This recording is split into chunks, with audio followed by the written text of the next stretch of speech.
much better. May 5th, I don't know anything 1983. about- This is Joe Todd interview with Grace Pauly. Mrs. Pauly, where were you born? In Indiana, What town? Rossville, a little town. That was the reason we left there. And when's your birthday? 4th of August, What year? 1885. Who was your father? James Buchanan. You know when he was born, when I say that? James Buchanan, the president. Was that his last name, Buchanan? Pardon me? Was that his last name? Merchant. Merchant. James Buchanan Merchant. He was half French. And over there, that was Marchand. And I said, well, why couldn't you call it Marchand over here? Well, we'd rather use the American English. Was he from Indiana? Rossville, Indiana. I mean, was your father from Indiana?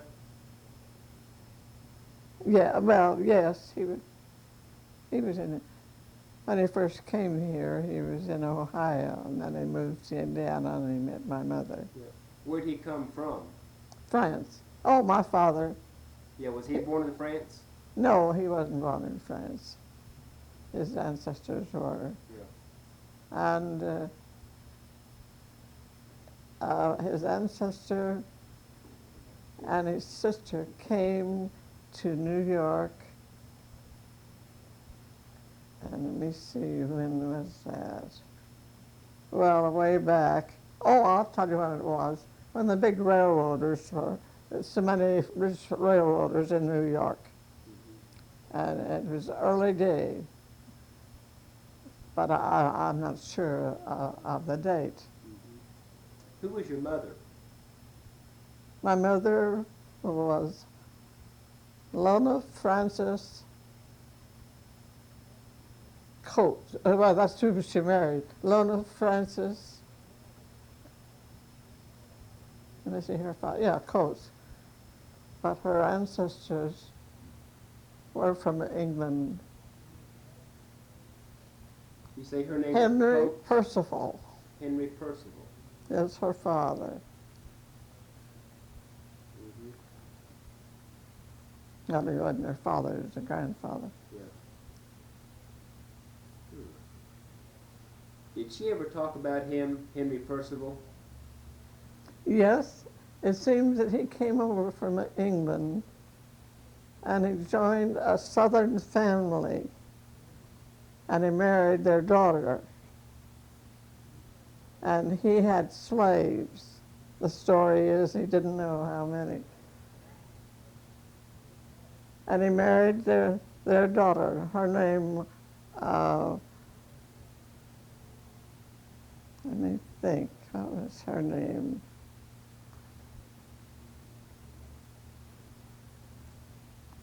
Well, anyway, we found out that her name was the same as my husband's ancestor. He was afraid maybe we were related way back there because I was on their slaves.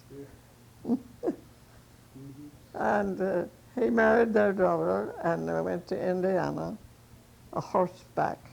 And he gave them a couple of slaves, and the slaves didn't like it, and they freed them after they got to Indiana.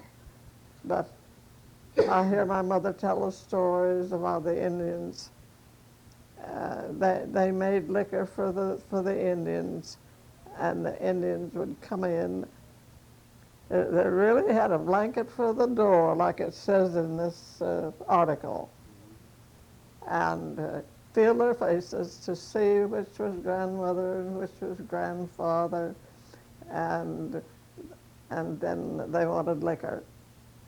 And they taught them how to raise corn.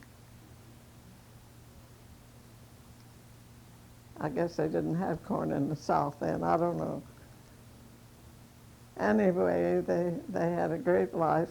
When the Civil War came, he wouldn't allow his sons to go fight against the South, and it paid out for every one of them. He had married a Southern daughter. So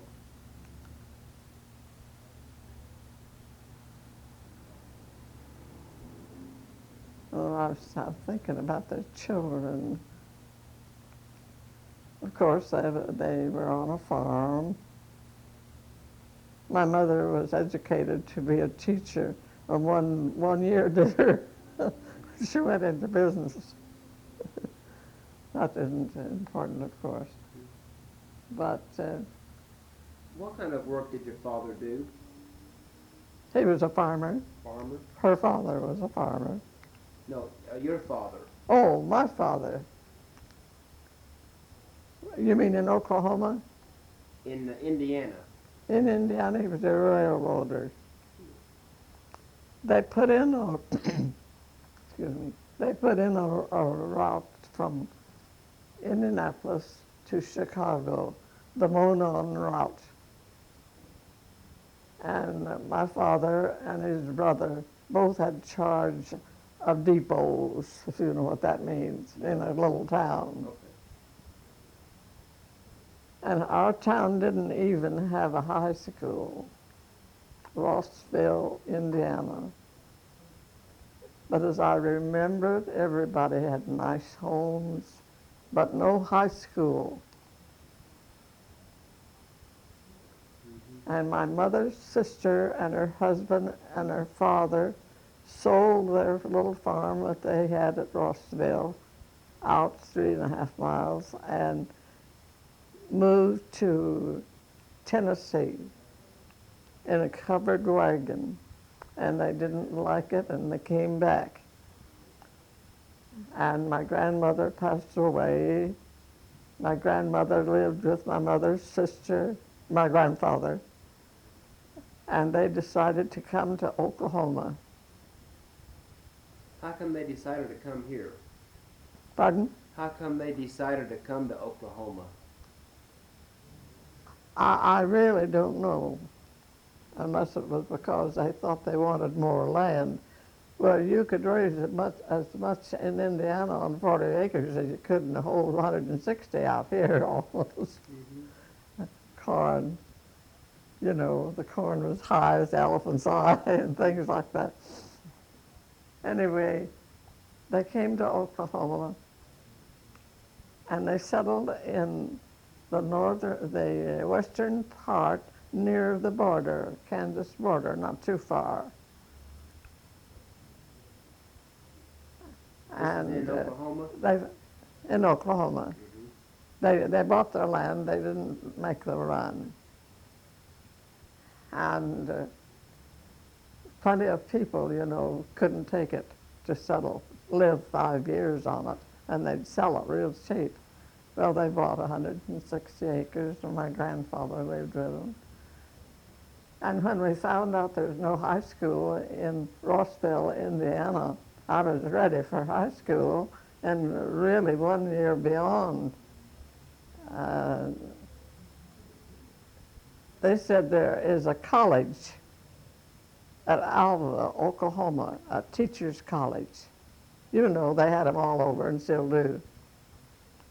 And we decided then that we'd come. It was a model school for teachers, and they had us and I attended the model school instead of high school. Yeah. What year did you attend school there? Pardon? What year did you move to Alva to go to school? Well, we came here in 1901, and it was about 1902. I was a little late for high school.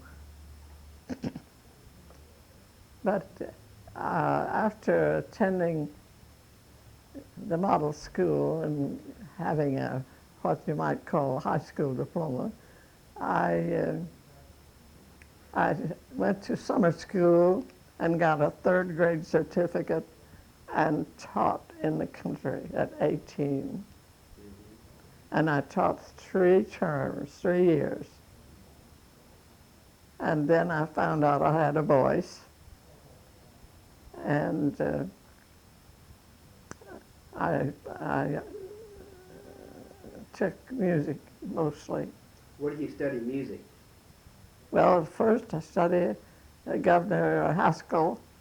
Uh, After he was governor, he changed to most of the teachers in the model school, in the normal school, and I started my music there. That was when they used do, re, mi in the city schools. You learned your music. You'd find do, and then you'd go on do, re, mi, fa, sol, la, si, do. Well, I got a certificate after 2 years of that, and then I didn't teach in the country anymore. And then I went to school in different places, music schools mostly. Can you tell me what it was like to go to school in Alva in 1902? What were your classes like? The classes, well, they seemed like any other. How large was the school? We didn't have a high school, you see. I don't know how large Alva was, but right, the college made the town, and it was not very far from the Kansas line. They drew students from everywhere. And even, I heard a girl say that came up from Texas, she said, everybody here thinks I should have horns because I came from Texas. Oh, it was crude, and my mother, who was a businesswoman, she had, nowadays they call them, they call, let me see, but then in those days they didn't have ready to wear. But she had a dressmaker's shop and millinery. She was in the business all her life, and she had her own little shop and women that could sew, and to help her. And of course, I had quite a few good students that could have their dresses made and things like that. And millinery, in those days, they wore hats. I guess they don't wear them very much now. Who was in charge of the school when you were going? Pardon me? Who was in charge of the school at Alva when you were attending there? Well, I don't know before who it was before, but when I was there, Governor Haskell, the first governor, sent Mr. Ross as president of the school. I don't know his first name. And Governor Haskell sent his 2 daughters there to school. I know Was one he of his, governor then? pardon? Was he governor at that time? Governor Haskell, yes, he was governor. And one of his daughters taught, and the other went to school. I remember we got caught dancing in the art room one day because the teacher left the room and the piano room was next door, and someone was playing Jane Haskell, and I got up and danced. We got caught. Oh, dear.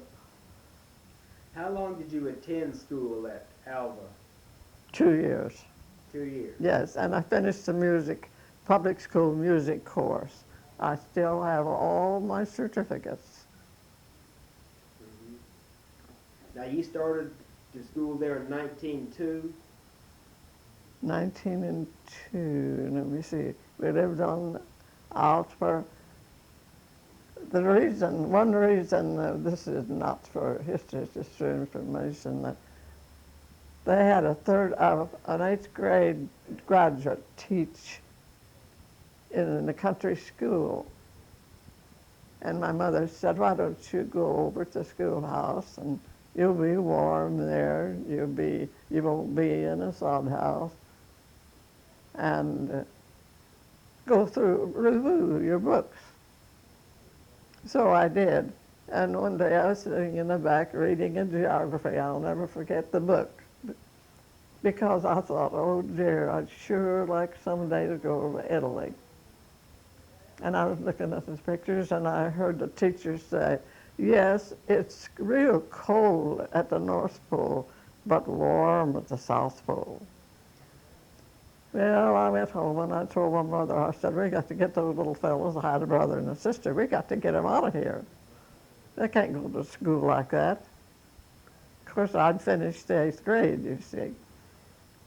And really, our principal gave us most of the 9th grade work, but it wasn't legal in Indiana. In this town, they couldn't do it, but we had it. And so that helped me when I came to this normal school. But we were in the basement in the model school for the teachers. This is in Alva. In Alva. Mm-hmm. Who was your teacher there?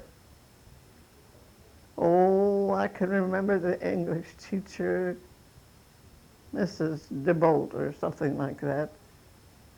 And then I chummed with a girl, Ruth Harrod, and her father was English. And he and Mrs. DeBolt were just like that. And one day they tried to catch one another in an English mistake. And one day he caught her. So they're very close friends then. But they were a wonderful outfit of people. And the first year I went to school, I worked for my board. Where'd you work? In a home. Mm-hmm. Did you live in a boarding house in Alva? No. So you lived at home then?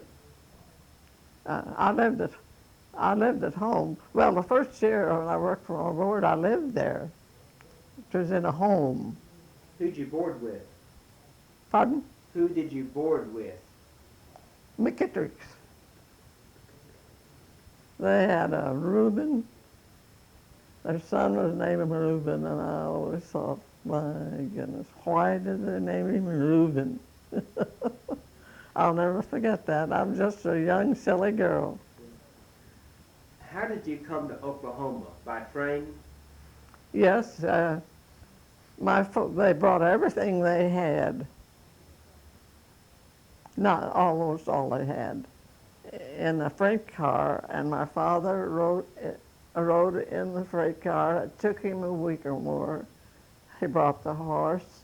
He brought the little Jersey cow. He brought our dog. I think that's all the livestock. Piano. Well, all the furniture, only a hanging lamp that had glass hanging all around it. And my mother said, I'm going to leave that lamp. I've cleaned it for those spangles around there for the last time. So she'll have to do it. But we had such a lovely place in Indiana, those little towns, you know, and old-fashioned houses. And we got to a sod house. We had no place for the piano. Well, my mother's sister's husband got the neighbors together that he could, and they hauled in some lumber from Ashley, 3 miles, and built a room in the middle of that sod house. And I had a picture of it, and all of us, the old horse, and the little girl wasn't ready for school yet, and my brother, all of us, even old Daisy, the horse that we brought. But the little Jersey cow, we always kept a cow in this little town. A snake bit her, and she had died, so we didn't have her picture.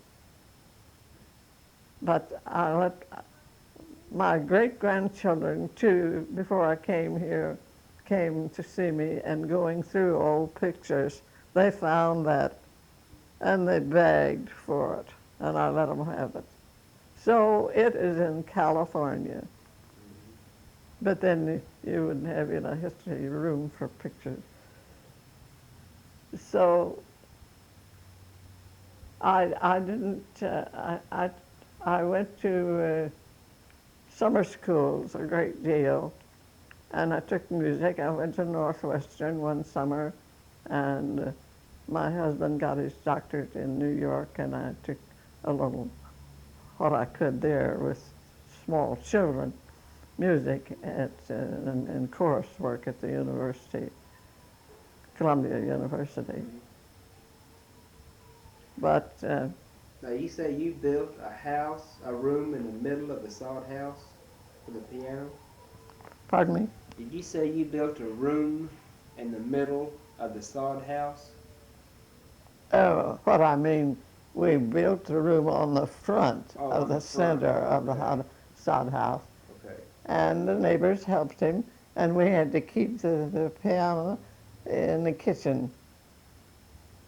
But nobody in this article in the paper, he made a mistake. No, it's just a song.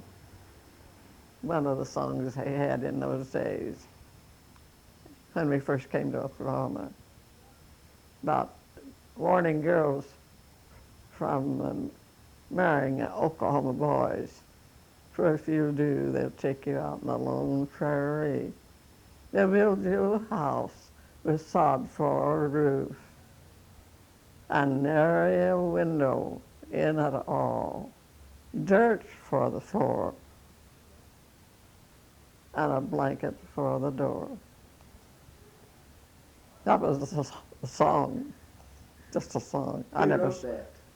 I don't know. I never did Was know. that popular back in Indiana? No, Indiana didn't. Yeah. Had nothing to do with it. It was somebody, I suppose, in the college wrote it. There really were nice students there. They came there from Texas and Kansas to the normal school. You remember that was 1902. No, I don't believe that we went to Alva until 1903. We had to dispose of that. My father never did file on a claim until he made that his business. There were so many people in Oklahoma. Young couples thought it'd be a lark to go to Oklahoma and file in '89. And of course, some of them proved up on them and had a deed. But a lot of them came after that, just like we did, and they wouldn't stay. If they filed on a claim, they had to buy it and file. I filed on one once down in Woodard County. You did? Because my father couldn't anymore. He'd buy and sell. Did you prove up on it? I don't know what he did with it. I know he sent me some papers. No, I don't think so. I never did even see it. But that was down in Woodard County. What kind of piano did you bring with you from Indiana? Pardon me? What brand was the piano that you Oh. brought with you? It was a Kimball made by another company. Was it an upright? Yes, it's upright. And my piano, before I moved, when my husband passed away, I've never touched a piano since. That's been 20 years. I sent my piano, you know what it was? Steinway. Steinway. My mother bought it too, in business. My sister finished in piano. When you were going to Alva, how many hours a day were you in class? How many hours a day? What? Were you in class? Oh, Well, I really don't know. But I know when I graduated, I never did take what it took to get a diploma because every place I went to school, I concentrated on music. And I had a good voice. But we didn't have the money to cultivate it, or, well, we didn't even think about cultivating my voice. But I took lessons, private lessons all the time, and I took lessons at the college, private lessons at the college in Alva. Henrietta Pyle, and she was one of the teachers that the governor sent there. Did you graduate from Alva? In the music department, is all. 1904? When my husband decided to go and get his doctorate in New York, I taught music in Tulsa and went to the university at night and summers and got so I could get full salary. You don't, unless you have a degree, you don't get full salary. Because he took a year off and went to get his doctorate in New York to Columbia University. And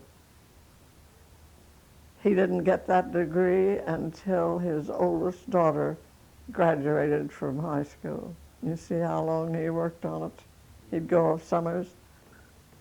We made 3 trips to New York in an open Dodge. And there's another lady here, Eunice MacArthur. She taught in the schools. She's in the 80s now, and she doesn't know. She has lost her reasoning, and she wouldn't eat. But she did know me, and she looked me up. I didn't even know she was here. She found out I was. And I had no one in Tulsa, but I have my husband's sister, and she is wonderful to me. Does she live here in Tulsa? She's living. She moved here after her husband passed away, Yeah. and she is. She shops for me, and does so many things. After you moved to Oklahoma, what kind of work did your father do? Well, mostly buying and selling land. Well, he was in real estate. Yeah. He didn't have an office or anything. He just, How far from Alva did you live? in the beginning, 12 miles. 12 miles? Yes. Then did you move into Alva? We moved into Alva, and my mother opened up the same kind of a shop that she had had in Indiana. What was the name of her shop? Pardon? What was the name of your mother's shop? Oh, she just called it a millinery shop, but she had sewing too. And she had women work that could sew. She was always in business when she could. But of course, out in the country, she couldn't do anything. Do you remember the Spanish-American War? The only thing I remember about it was one of the boys that everybody knew it in this little town of Rossville was killed. And they brought him back, and I remember going to the funeral with my mother. That's all I can remember. What was his name? I have no idea. I remember he had on, in his casket, he had a uniform. No, I didn't know his name. The whole town mourned this boy.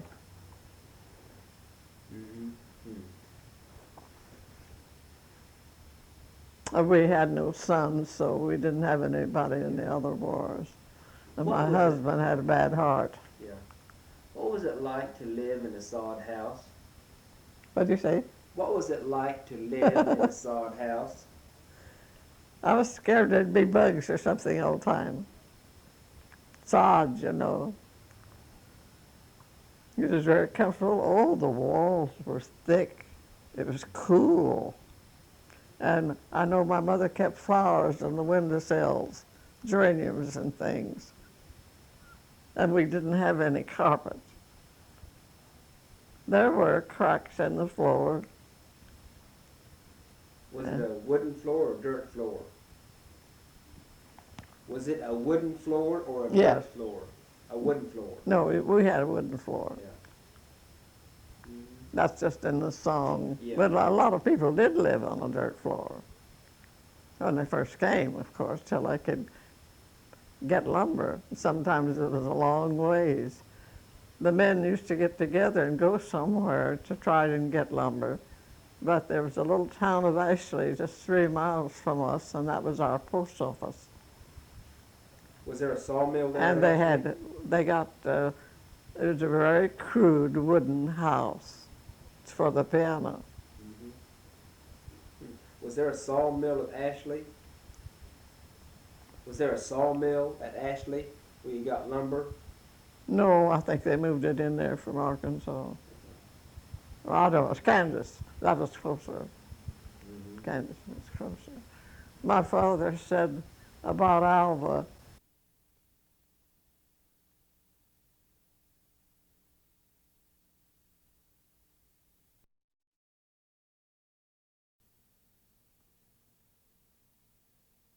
it came back with leaves, oak leaves in it. So it blow one way one day and the next day the other That's day. right. How long did you live in Alva?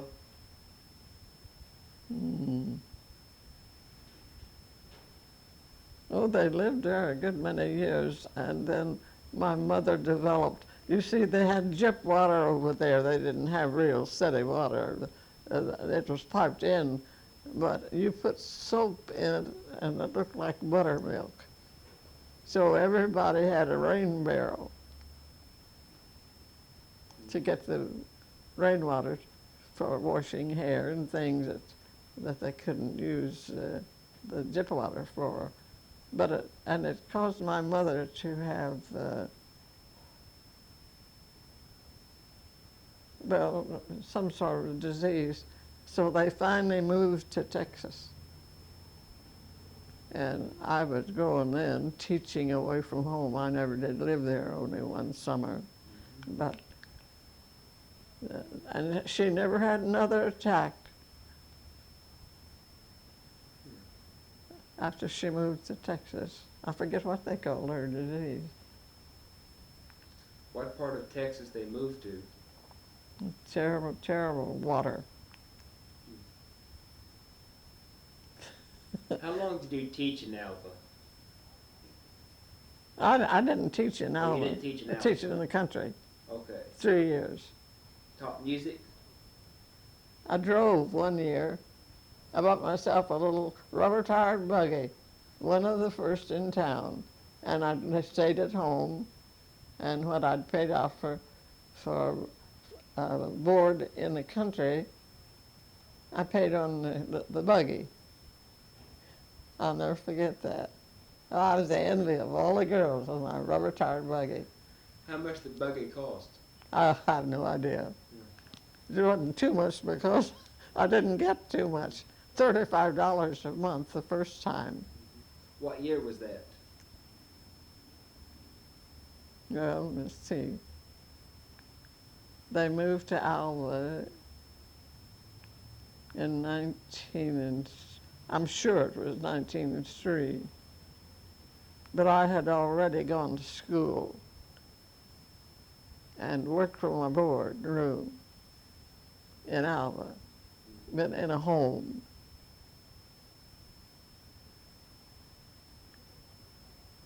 You know, it's odd the way I remember things, especially things that when I was a child.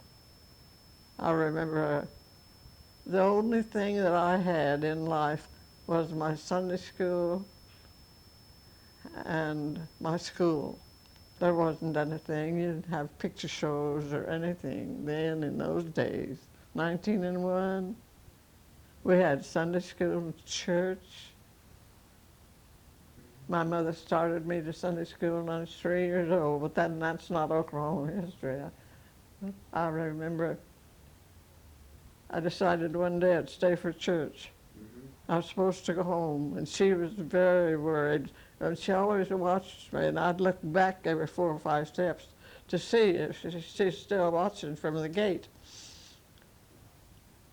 Well, one day I went in the big church and sat down in the corner of the back seat, and I can remember that.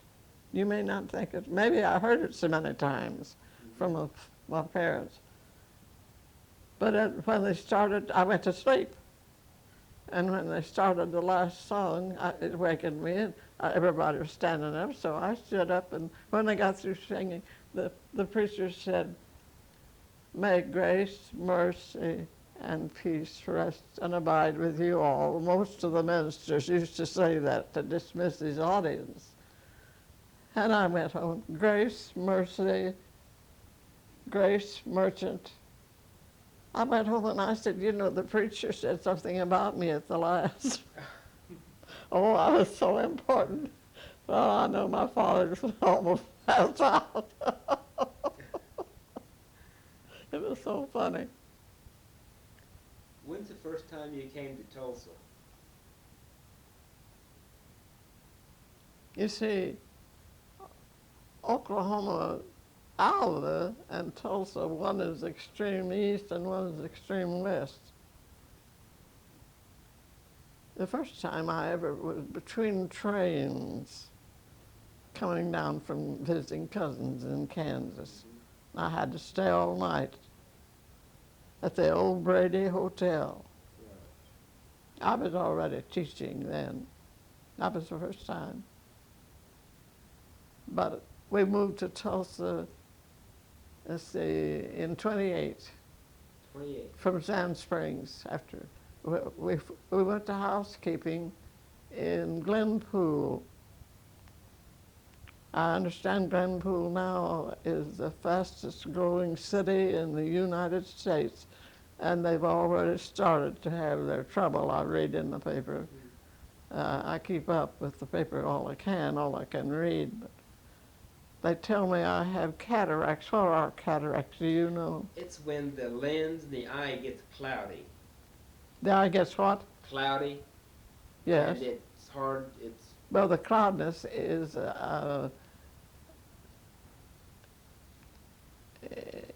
it's something that comes into the eyes, a moisture, and I have to keep wiping it out. Well, I thought I had glaucoma. I just found out this morning, the nurse came in and she said, you don't have glaucoma at all, you have cataracts.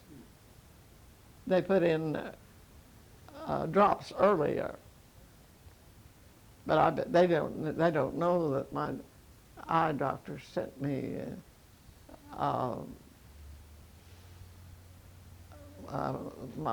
my eye drops here at the room because I didn't want to share them with everybody in the big. I didn't want to pay for eye drops for everybody else. I watched them give them to somebody else too. Where'd you meet your husband? At Ramona down here. I was teaching music in the high school. Where? And he taught, what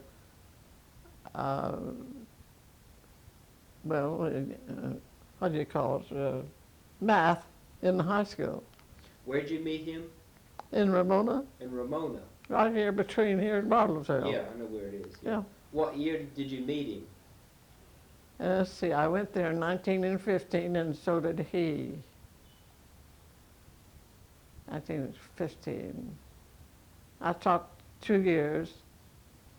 He was there the first year. I guess I went there in 14. And then he went to OU and got his degree. He didn't quite have it. He had to work and make his own money to go to school. And we met at Mrs. Bartmus. It was the only place, and the superintendent met us. We got to Ramona on the same train. We'd never heard of one another. And they took us both to Auntie Bartmus. Well, we lived there that one year, and they had a Harvard man that hadn't quite finished yet, and he had to quit because of finances, and he started a paper. So they always said, or Ramona always said, the people there, they had a Harvard man through their little paper, but he hadn't finished. Anyhow, they roomed together, and Auntie didn't have only 2 bedrooms, and she had one that was probably twice as big as this, and I roomed with her. And on weekends, her daughter, who taught someplace else, a little town close there, I don't remember the name of it, and we kept those boys guessing at the table. They had all their meals there, but she was home on weekends, and we could make up things that they will know all about. We thought they were 2 greenhorns. Yeah. How come you went to Ramona? Pardon me? How come you decided to go to Ramona? What made you decide on that? Well, I was elected to teach at, what is that town close to Bartlesville? Dewey? What? Dewey? Yeah, I was elected. And the superintendent changed and went to Ramona. Do you know they had so much money from the Prairie Tank farm that it was almost like a college? I taught high school music. We had an orchestra. We had everything. Had manual training. We had domestic science. Just everything, and a winning basketball team. Who was principal at the Ramona school? Mr. Robinson. Did you ask who the Yes. superintendent was? Mr. Robinson. I don't know his initials. What did Ramona look like at that time? It just looked like a little country town, but they had 2 buildings there that was just wonderful. What buildings were they? You said they had 2 buildings there that were wonderful? In the school, Oh, yeah. in the school. Just a school. Okay. How big was downtown? They had a very good business section. I thought.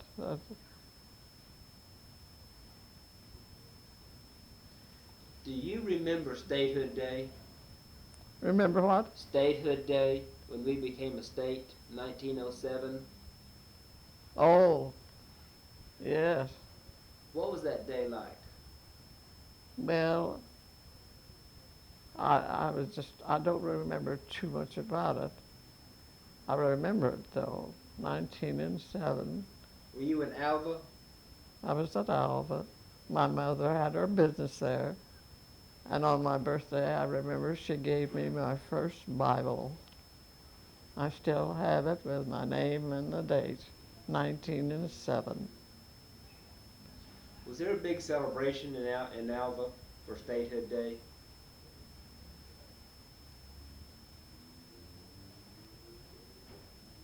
Well, I'll tell you, the women worked so hard to have Oklahoma come in dry. I know my mother wanted me to sing down on the square. They really worked. And I said I wouldn't sing on the street. And the Methodist preacher, who was very popular there, and his wife worked with my mother, a lot of the women, not just the 2. And their daughter was teaching piano in the college. And I said, well, whenever Ada Woodard sings on the street, I'll sing too, but I'm not going down there and sing. And I didn't. I was young. I didn't want to sing down They on the wanted you square. to sing to help bring in Oklahoma Dry? Yes.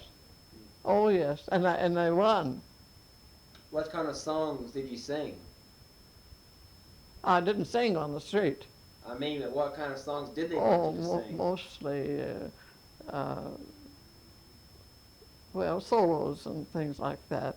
And then one year I traveled with a Christian minister, Christian church minister. And I believed what he preached. I was raised a Methodist when I was a child until we came to Oklahoma. And when I went to the Methodist church, I didn't like it there in Tulsa. They weren't friendly. So when I went to sing with this fellow, I believed what he preached, and I was baptized in the Verdigris River in January, and I never took a sniffle. I'll never forget that. What church was it? Christian. Christian church. And I always have, but I made a mistake and married a Baptist. Are you a Baptist? I was raised Baptist. No, it's all right. Some of the Baptists around here are trying to change the wording of the Lord's Prayer.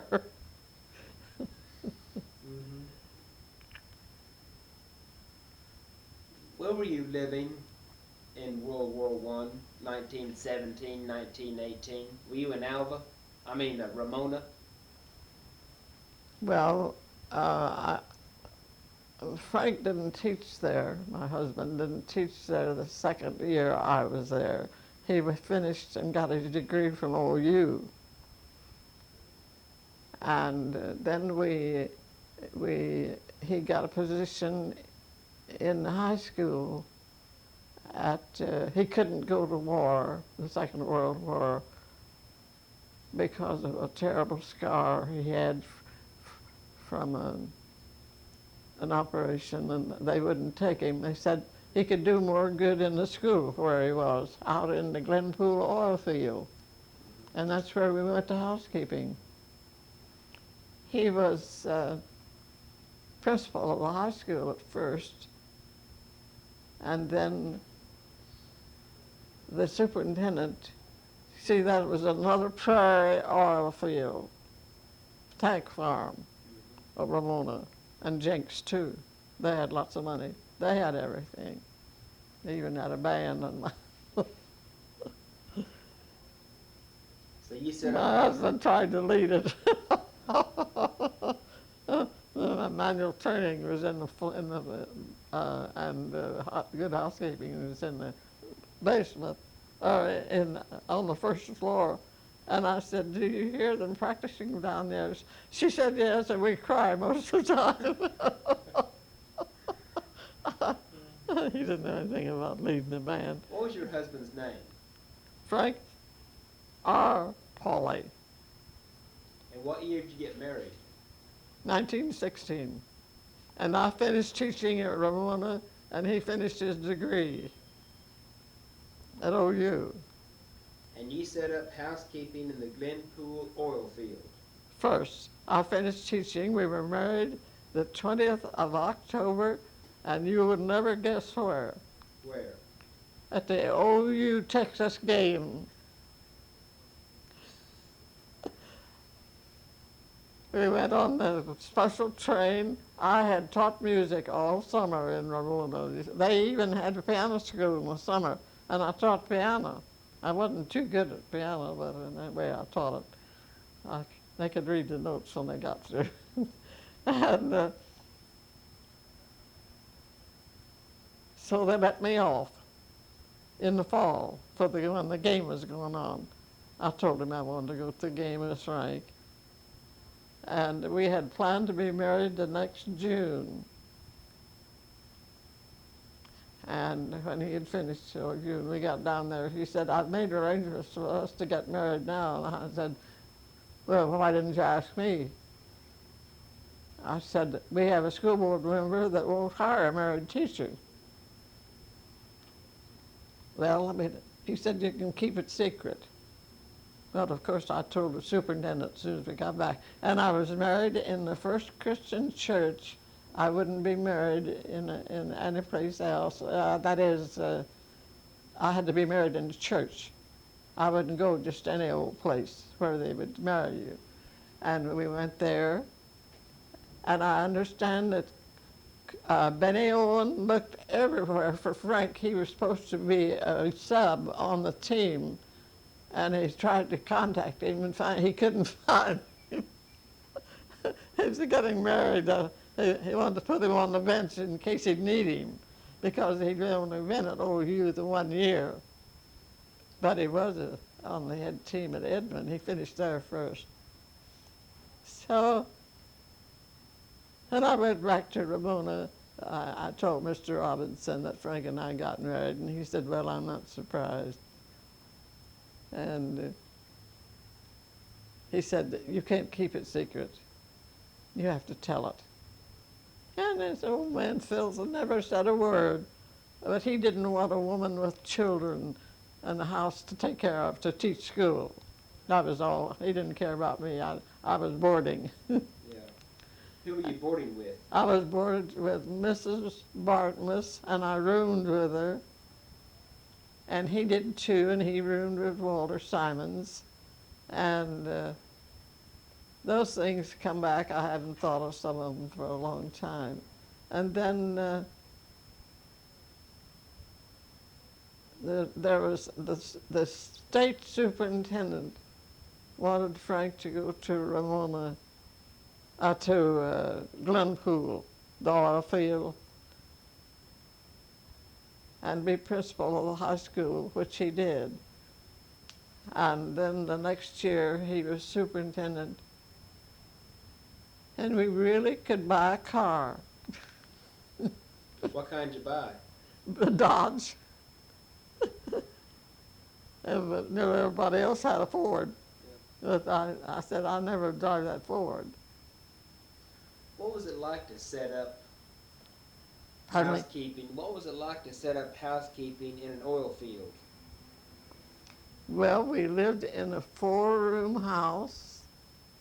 The walls were dark brown, and we had our first little girl there, and I was afraid she'd go blind because of those dark walls. She didn't. And the next year he was superintendent. That's when we bought our car and got to move in the superintendent's house. Leave that. We had a very nice bungalow there. Now, was this actually in the oil field? Out in the oil field. Yeah. One night, everybody had to leave their homes and go way off out in the country somewhere on a hill, because something was about to explode, some of the oil equipment. I don't know.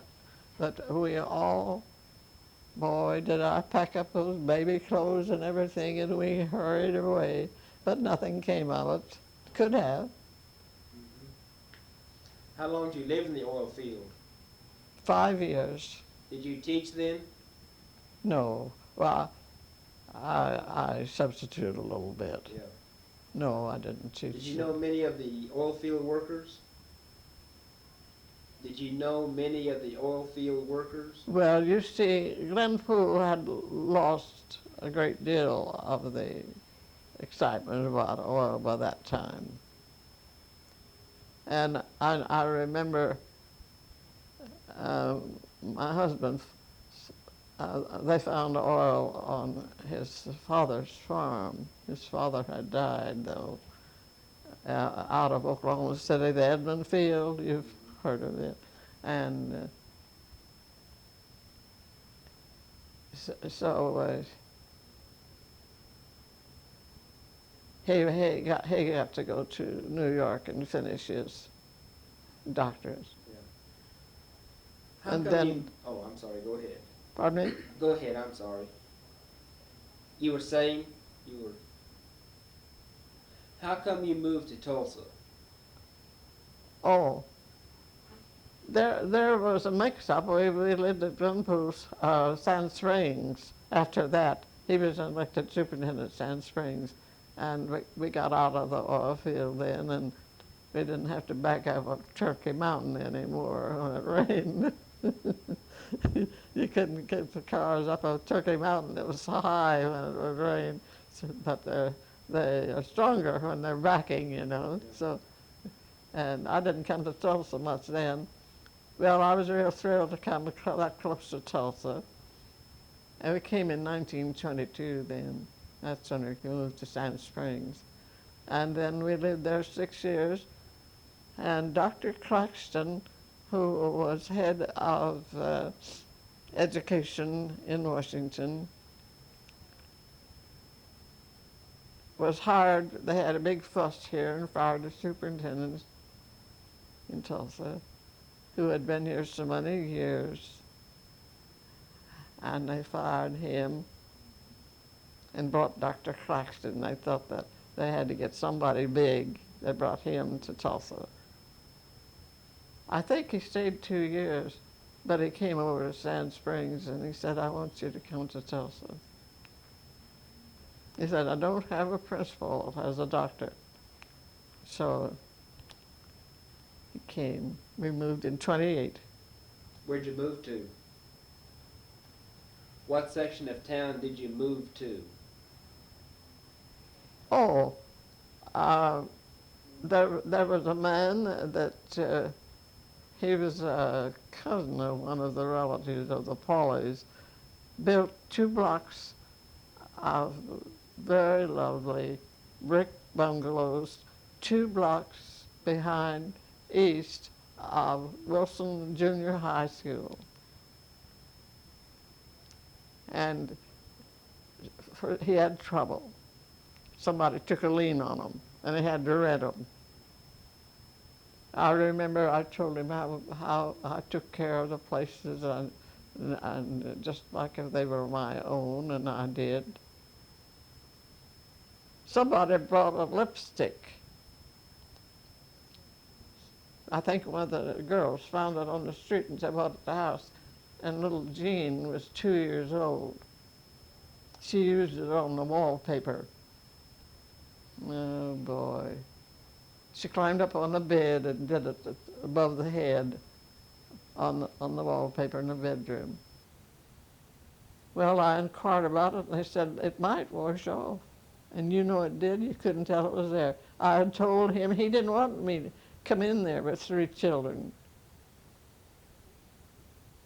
But it washed off, and he never did know it was there. He was a relative of some of the Paulies. When did you first come to Tulsa? The first time? Oh, we came here during all the rich. We lived at Glenpool 5 years, and we had tickets to everything that went on in Tulsa. And we had, well, just to tell you some of them, Caruso, Paderewski, and so many of those celebrated people. All people brought them here at the old Opera House. And we could come over from Sand Springs, just 6 miles, 7 miles. We came to Alva, had tickets. I remember there was a good program at the Orpheum one night, and we always had a car full of teachers. The teachers came too, and that was before we moved to Sand Springs. At the Opera House they had Albert Spaulding, if I remember right, the violinist. I believe that was his name. Well, time before that, they timed it wrong. They had another violinist, and we had heard that too. Well, there was a good program at the Orpheum, and we all went to Orpheum instead. What did the inside of the Opera House look like? A barn, mostly. Before Frank and I were married, our first year at Ramona, we attended, who was the pianist? Paderewski. And we had a big rock post between us. We came late. We had a train to Tulsa from Ramona, just took not just a few minutes to come. At 4 o'clock, if we got the depot in time, we could catch that and come to the Tulsa entertainments and go home around 12. So the train service was fine. We didn't have cars then. No one in town had a car but the druggist. Those were the early days, and I look back on them. We thought they were wonderful. They were. Those are early days in Oklahoma. It was good for us. Yeah. Even when we had the sod house, it was an experience. The sod house was only, I'd say 2 blocks from my aunt and uncle's house and my grandfather. And oh, the wind was so terrible. I started up there one day and I was just working against that wind. And my uncle, he was a great teaser. He looked around the house and he said, yelled at me, "Pull for the shore." Oh, I was so mad at him. It was pull for the shore. What was your grandfather's name? My grandfather, Yes. uh, I never did see my father's father. He And the one died. that you said pull for the shore. What was his name? Oh, that was my uncle. Oh, your uncle. Yeah, my grandfather lived there, but Okay. oh no, and I remember one day the men always went out to help other people with their harvests, Mm-hmm. and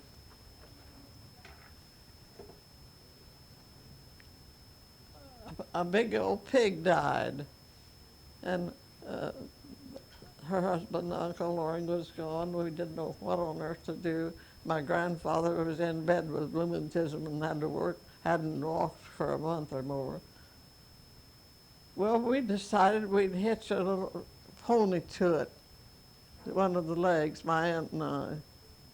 We'd hitch the pony to it and haul it away from the barn. We didn't want that dead pig there. And away over in the field, and it scared the pony and it ran off with it. Well, we both screamed, and my grandfather got out of bed and came to the window to see what was the matter. We told him there wasn't anything wrong with him. He couldn't have got to the window. He said, that noise would have brought anybody, anything.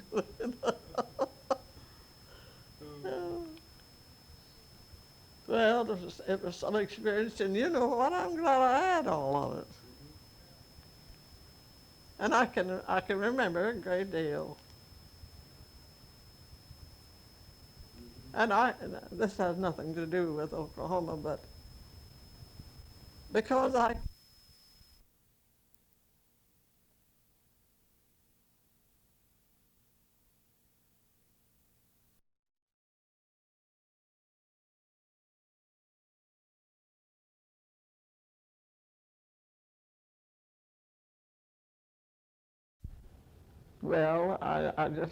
can remember the Children's Day. I can remember Miss America, not Miss America. I was, well, anyway, I sang the patriotic songs in the entertainment and things like that. And it was my life growing up. And you see, I was 15 when I left there.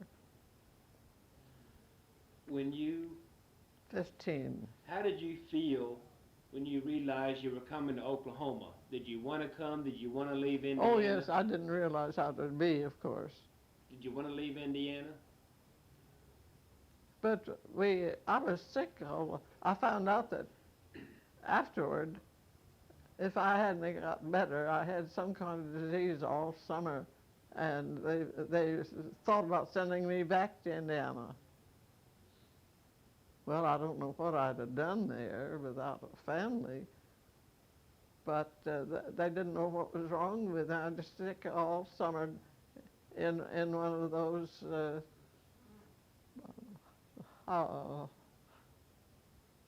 houses. sod houses. Mm-hmm. Did your father build the sod house? I didn't. Did your father build the sod house? Well, he had help. The neighbors, Yeah. they all helped. How big was it? The room? Yeah, No, I don't. I don't think it was as big as this. about 12 by 14. 12 by 14 sounds like it. Mm-hmm. And it had it was a wood, and it had a wooden roof. But I think the sod house that we had a wooden roof. Somebody had built it and they couldn't take it. Mm-hmm. And we had to have a place to live, so he just went on and bought it. Though I think it was just 60 acres or something like that. They'd sold the rest of it off. Oh, What kind of chores did you do around the sod house? well, stores. What kind of chores Oh, did you do? no, I don't know. I suppose I just did a little while. It wasn't anything for me to do. Mm-hmm. Well, I did have a great deal of housekeeping to do because my mother brought her stock of millinery with her and went around the neighborhood and sold it. And we brought a buggy, an old Daisy. My people finally left Oklahoma and went to Texas because of the jip water over at Alva. They had to for my mother's health. Mm-hmm. Who was the head of the music department at Alva at the college? Who was what? Who was in charge of the music department at Alva? That's funny. Oh, Henrietta Pyle, a lady. Okay, yeah, you Henrietta mentioned that. Pyle. Yeah, yeah. What was she like? She was a very nice-looking woman, tall, brunette. Henrietta Pyle. And my one of the girls that took the same course I did, public school music course, went with me, and my mother sent me to what's the big university out of Chicago, Northwestern, Mm-hmm. and they had a special summer course for public school music. At that time, everything in public school was do, re, mi, fa, sol. You could learn a whole song by just reading the notes, singing them that way. And some of the schools didn't have pianos in classrooms as a rule, you see. That way they could learn their songs, and you know the kids hated it. And I didn't blame them, so did I.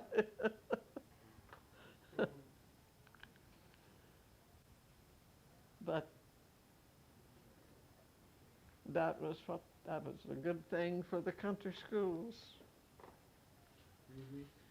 Can you tell me more about... Well, I was going to say, I'm sorry I bored you with so much of this that didn't... I'd like to get some more information on the Glenpool Oil Field. I What life can't was give you like too there. much. It gave out, the bank closed, people moved away,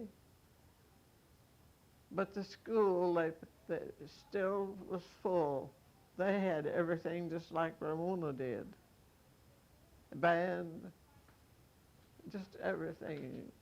I don't remember manual training, but I suppose they had it.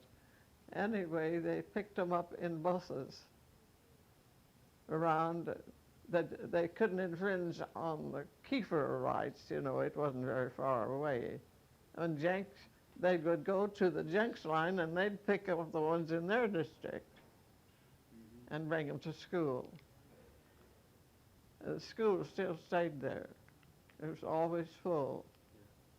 And they had very good teachers. Where exactly was the school in the oil field? Pardon? Where exactly was the school in the oil field? What was the location? Oh, it was in where the post office was and everything in Glenpool. Mm-hmm. Our post office. It was in the grocery store. Just like in Rossville, Indiana, Smith and White. One of them had dry goods, and one of them, they were in the same building. One of them had groceries, and the post office was in there too. Who was postmaster at Glenpool? Mr. Egbert, and he was also in the school board, John Egbert. And they were a lovely couple. Yeah. They lost a lot of money in '29. I felt so sorry for them. Can you tell me what Tulsa was like in the Depression? Tulsa? How it affected you and your family? You mean here? Yeah. Well, I don't really. The bank's closed. I know that, of course. And the day the bank's closed, my brother died in Houston, and we couldn't get any money for me to go, and they finally see all the Tulsa schools have cafeterias, and they gathered it up once a week. They gathered it up on Monday, and they let me have it. They couldn't get in a bank to go down. I had to go on the bus.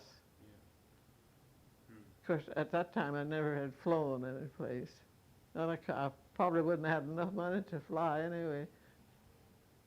How did the Depression affect you personally, besides the death of your brother? Well, it stopped my husband from going to summer school, for one thing, in New York. Mm-hmm. We didn't drive anymore. And in '28, you see, we moved here. And of course, we had credit everywhere that we didn't have money to live on, but I don't remember. We had plenty to live on, I think, some way. Your husband had a job all through the Depression, though, didn't he? Yes, he did. He worked with yes. the school system. Mm-hmm. Yeah. He'd never been without a job. Was he a principal in Tulsa at that time? Yeah, no, not, yeah, yes, he was. So. Where? And he took a year off. Yeah. Well, that was, let me see. I know I had charge of the crippled children's school. I opened it up here, but they didn't let the principal's wives teach anymore because everybody had to have a job that could teach. Yeah. And if you had a husband, you didn't. But they let me teach that year while he was gone. He was gone the whole year in New York. Mm-hmm.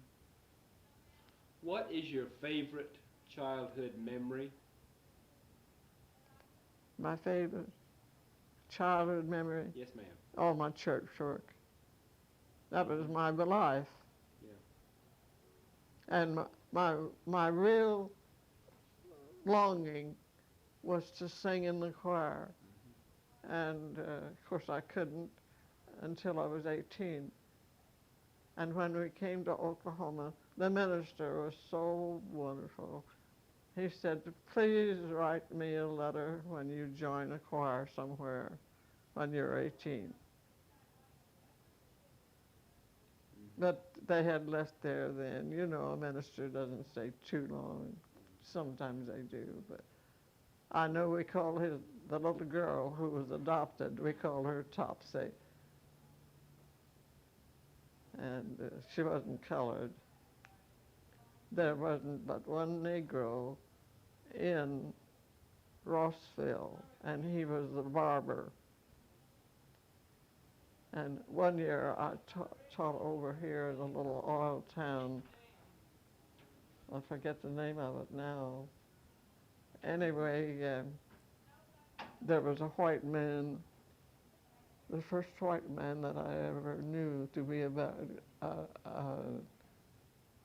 barber. And it was, I said, the colored man was, we only had the one one Negro in Rossville, and he was the barber. And I remember she used to take care of me sometimes when nobody was around to take care of me, when she was in the shop. And one evening, my mother said she went to pick me up to take me home, and their name was Ratliff. And I've heard of that name in a lot of people, white people too. But there's Ratliff. And she told my mother that I got a washcloth and tried to wash the black off of her hands. Well, Mrs. Pauly, I think we have a good interview. Well, I hope I haven't bored you and taken up your time. Not at all. No, definitely. I have a little lady that always uses this handle I put on the brake to get up out of her seat. Mm-hmm. And I've been at the same table with one of the ladies for 2 years now. Yeah. And she's not quite sure. But she's very pleasant, and she wanted to move in with me. And I said, you wouldn't room with me a week. I have to be alone. Yeah. I didn't want a roommate. Well, thank you. Taking all my money, though. Yeah.